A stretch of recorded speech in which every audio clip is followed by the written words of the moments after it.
Hello everyone and good morning. Today we are going to continue our classes in the summer class 2020 on translation 1. This is class number 7 and today we are going to do class word shift. All languages have their own rules of structuring the sentence. In English we have the SVO sentence, that is subject, verb, object. I like banana. I eat orange. I study English. This is subject, verb, object sentence. In Arabic, we have two types of sentences. الجملة الاسمية مبتدأ and خبر. الجملة الفعلية فاعل وفعل. Now all these involve different ways into looking at the language. This is why in translation, sometimes, as I have mentioned in the last class or the class before, that sometimes you ought to make a class word shift. Excuse me. A class word shift when you translate. When we've mentioned the example of my mom cooks well, أمي طباخة ماهرة, changing the adverb well in English into ماهرة صفة or adjective in Arabic. This shift helps you attend for the target language rules and styles in order to produce a smooth, intelligible text in the target language. These are very, very important things in language, and it was first discovered or uncovered or discussed by J.C. Catford in his book Linguistic Theory of Translation. Yeah, this is the title. Now we have, in English we have adjectives and nouns, we have verbs. Sometimes the noun in English can work as an adjective, okay?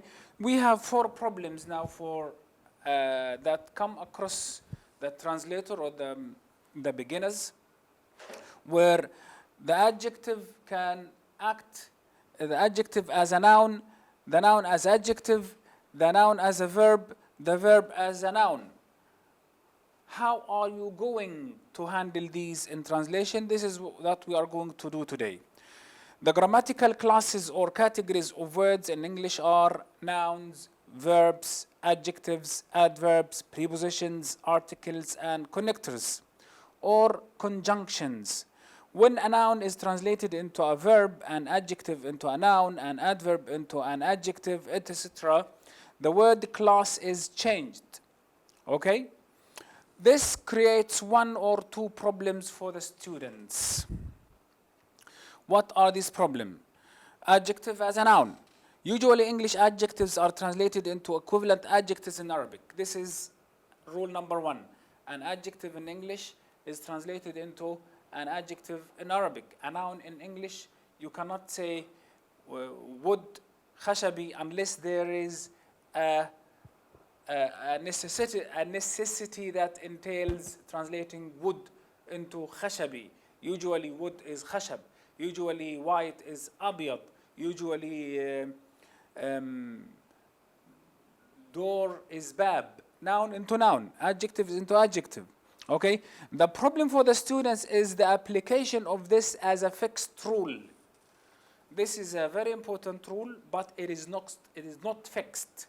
You cannot take it, you cannot apply it to all cases in writing and in translation as well, to the translation of all adjectives in both languages. But the case is not always so. So the solution is the adjective, noun. Adjectives are translated into adjectives or nouns in Arabic. Example, the presidential palace. It can be قصر الرئاسة, noun, or القصر الرئاسي. You could say this. Now, the problem doesn't appear in a sentence like this, but you might find it is imperative to translate an adjective noun phrase like this into a noun phrase in Arabic.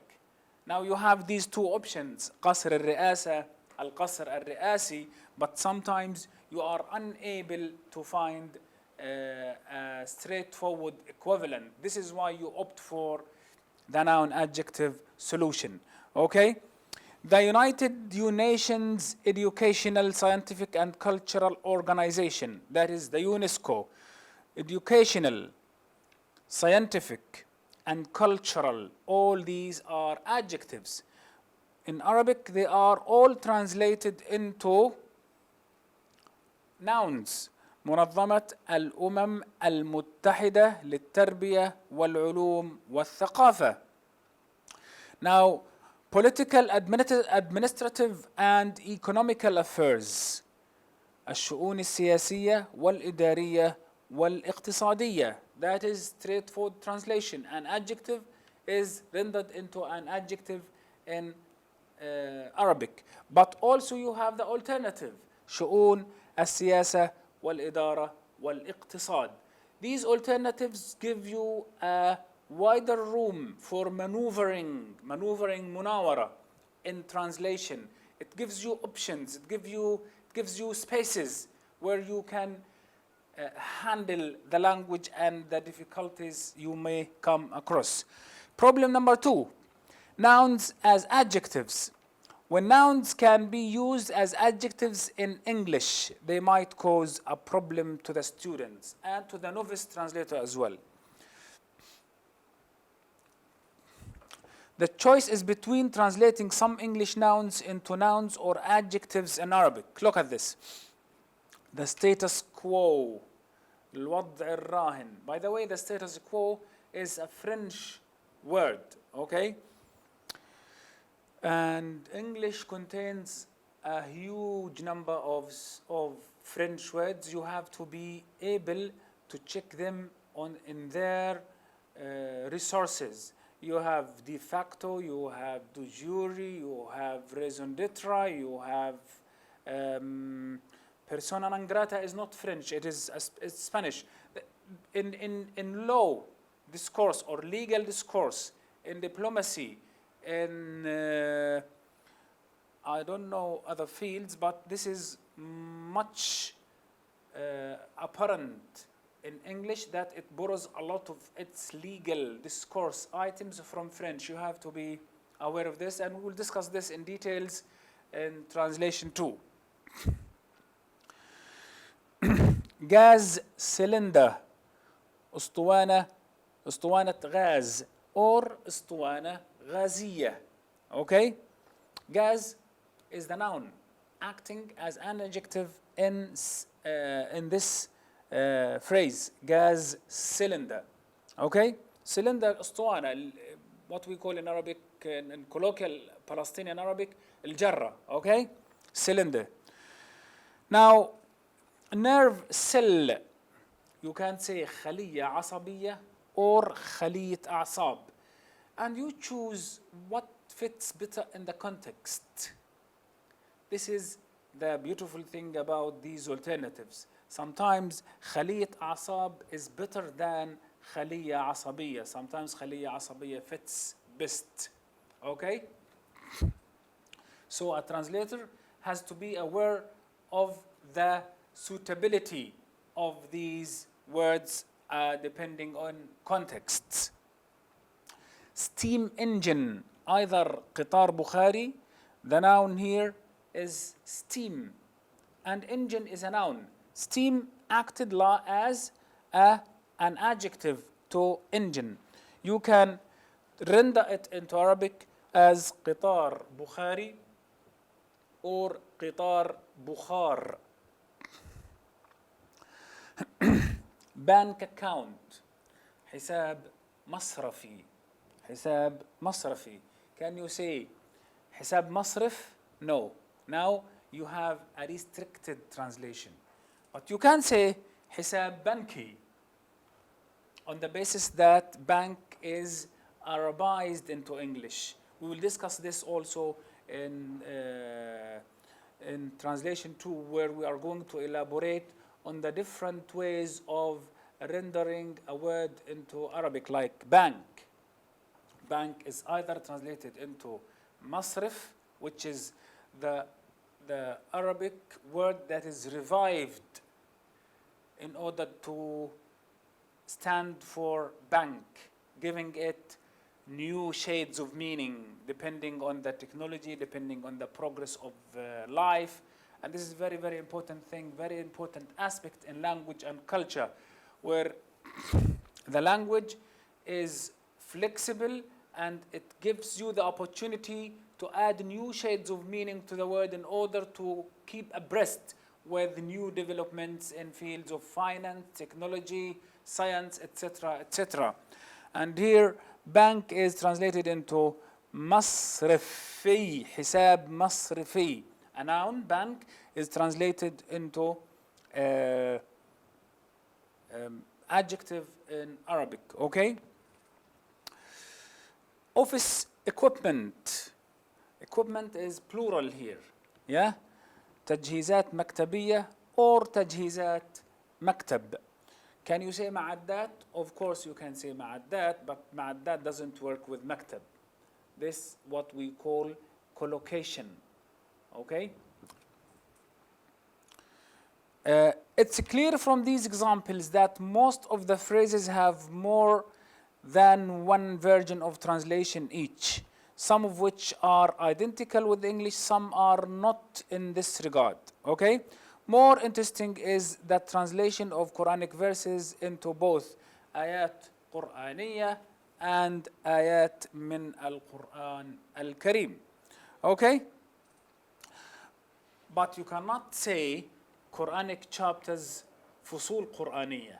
It's agreed upon amongst translators of the Quran that surah, and this is very interesting, surah is translated into chapter. So the Holy Quran is divided into 30 chapters. 114 chapters, okay? Which is 114 surah. But Quranic chapters cannot accept but one version that has become a collocation in Arabic nowadays. This is a word, collocation. Collocation is two words coming together without a specific rule.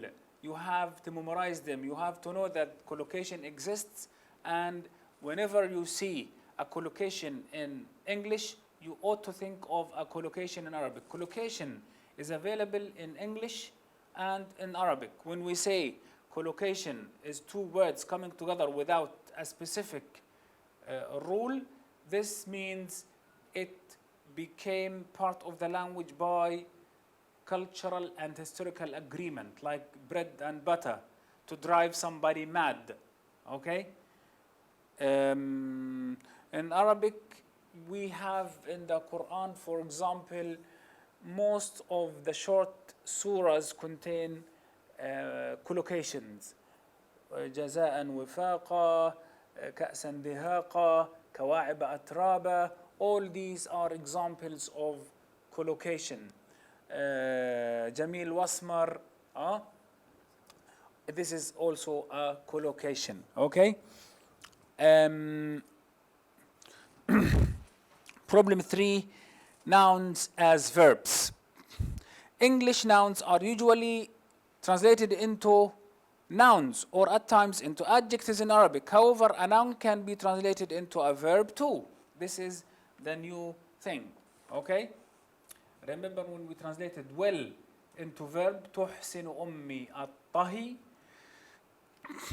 The majority of English nouns are translated into nouns or adjectives, yet some of them would accept translations into verbs in Arabic. May I take my leave? May I take my leave? A noun? Okay, leave. إذن. إذن becomes أستأذن. اسمحوا لي. May I take my leave? Okay. Attention. Attention noun into a verb. انتبه. انتبهوا. Attention please. Or you can say انتباه. Okay. They gave their agreement. Either you translate it into أعطوا. We need an alif here. Sorry for that. أعطوا موافقتهم. وافقوا. they gave. And here is a lesson. It is in translation, but it is separate from our topic. I want to seize the opportunity and explain it. There is this problem in translation when the translator not aware of the target language rules following, okay, or follows the source language rules. Now, if you are able to translate, they gave their agreement into وافقوا.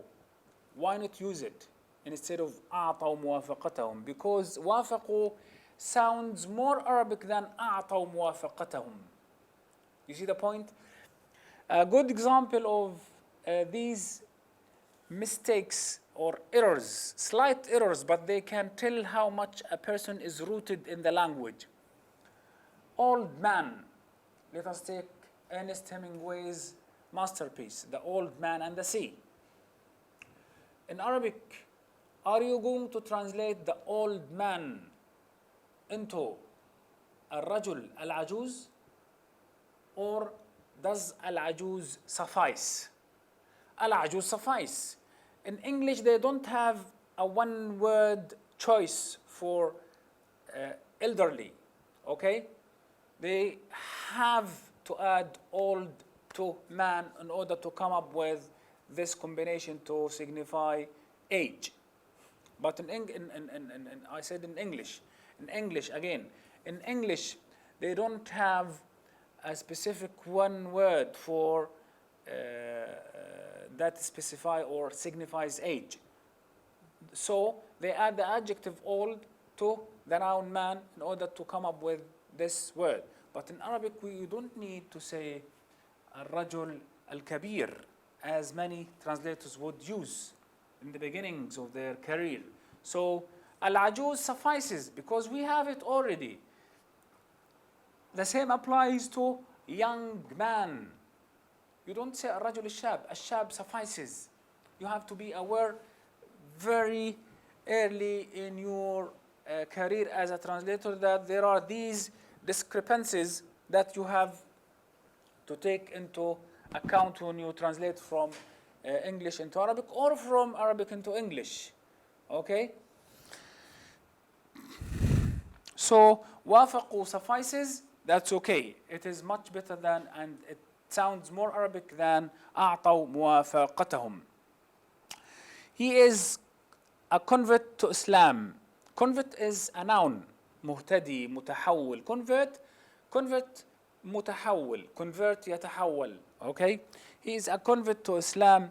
اهتدى إلى الإسلام أو هداه الله إلى الإسلام أو أسلم. Okay? Problem 4, verbs as noun. Generally speaking, main verbs in English are usually translated into verbs in Arabic, but some can be changed into nouns. Examples. Moreover, some verbs may have two versions in Arabic, verbs and nouns. I am going home. أنا ذاهب إلى البيت. I am going, verb in English, ذاهب. Okay? ذاهب is not verb. Okay? English is easy to understand. Easy to understand. Understand became الفهم. الإنجليزية سهلة الفهم. الإنجليزية سهلة الفهم. We are ready to buy the house. To buy becomes شراء. نحن جاهزون مستعدون لشراء المنزل. To make use of time نادى praise للاستفادة من الوقت. تصلي ندى تصلي. Okay? Classical Arabic would use للإفادة من الوقت. Okay? استفادة can work, but you need to know that the classical word is إفادة. The classical right word is الإفادة. Okay? للاستفادة من الوقت ندى تصلي أو تصلي ندى. To make use of time. Could you say لكي تفيد من وقتها تصلي ندى. Yes, you can say these transformations or alternatives give you more room to maneuver depending on the context in which you are working. Okay? We will come to the context when we come to the style in translation too as well. The president leaves the country tomorrow. يغادر الرئيس البلاد غدا. الرئيس مغادر البلاد غدا. Can you say مغادر البلاد الرئيس غدا? This depends on context and depends on your knowledge of the language. Okay? And depends on the lengthy stretches of language if they are lengthy. Okay? Usually the first versions of these pairs are natural and recurrent. Recurrent means they appear frequently. They are frequent. They happen a lot. Whereas the second versions are artificial, poor and awkward. Okay? Therefore, the students are not advised to use them despite their possible use in Arabic. I want you to look at something today. This is related to COVID-19. This is a dictionary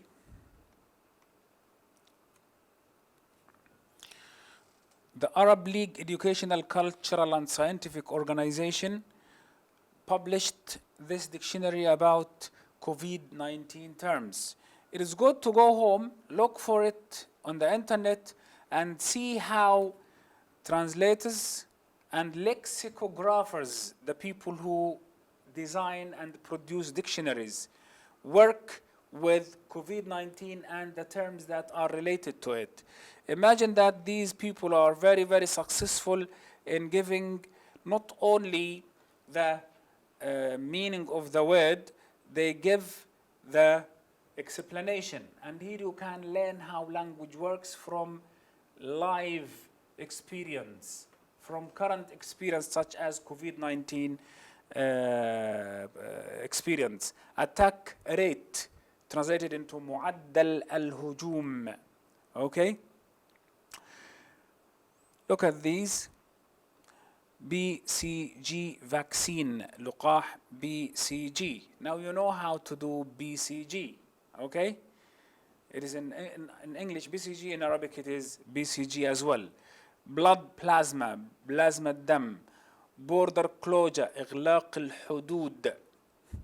This is very good for you to learn a lot of things. We're going to have this also discussed in details in translation 2. For now, thank you very much for listening.